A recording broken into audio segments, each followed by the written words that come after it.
Mesdames et messieurs, le 28 septembre prochain, nous voterons sur la loi fédérale sur l'identité électronique, en abrégé EID. Cette nouvelle loi permet à la Confédération d'émettre un moyen d'identification électronique. L'objectif est de mettre gratuitement à disposition de celles et ceux qui le souhaitent un outil donnant la possibilité de s'identifier sur Internet. Les titulaires d'une EID pourront ainsi effectuer des opérations en ligne de manière sécurisée, qu'il s'agisse d'achats ou de démarches administratives. Il est prévu, par exemple, de pouvoir commander un extrait de casier judiciaire. Nous sommes appelés à aller voter parce qu'un référendum a été lancé contre la loi sur l'EID. Les opposants estiment que l'EID n'est pas sûr et redoutent que son utilisation soit un jour rendue obligatoire.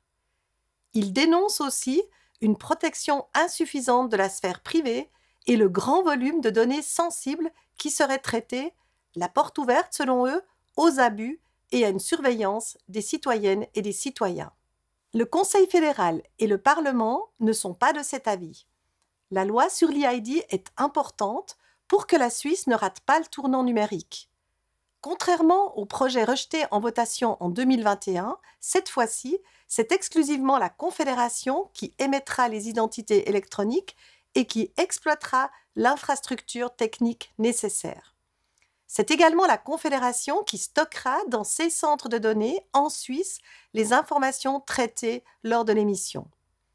L'utilisation de l'EID se fera sur une base volontaire et personne ne pourrait être contraint d'acquérir une EID. La Confédération continuera par ailleurs à offrir toutes ces prestations de manière traditionnelle. Les utilisatrices et les utilisateurs de l'EID pourront savoir exactement quelles données sont transmises et à qui. Chaque personne décidera elle-même, à chaque utilisation, dans quel but elle veut s'en servir, quelles données elle communique et à qui. Il sera par exemple possible de prouver qu'on est majeur sans avoir à donner son nom ou encore sa date de naissance précise. Quant aux autorités et aux entreprises, elles devront consulter et enregistrer uniquement les données vraiment nécessaires lors de chaque usage. Mesdames et messieurs, cette loi sur l'EID est fondamentale pour la transition numérique de la Suisse. L'Internet est omniprésent dans notre quotidien et toujours plus d'opérations s'effectuent en ligne. Il y a par conséquent un besoin croissant de pouvoir naviguer sur Internet en toute sécurité et en protégeant ses données. Si la loi sur l'EID est rejetée, des grands groupes technologiques internationaux pourraient s'emparer du marché et imposer des moyens d'identification électronique privés. La Confédération ne pourrait pas, dans ce cas, garantir la protection de la sphère privée ni la sécurité des données.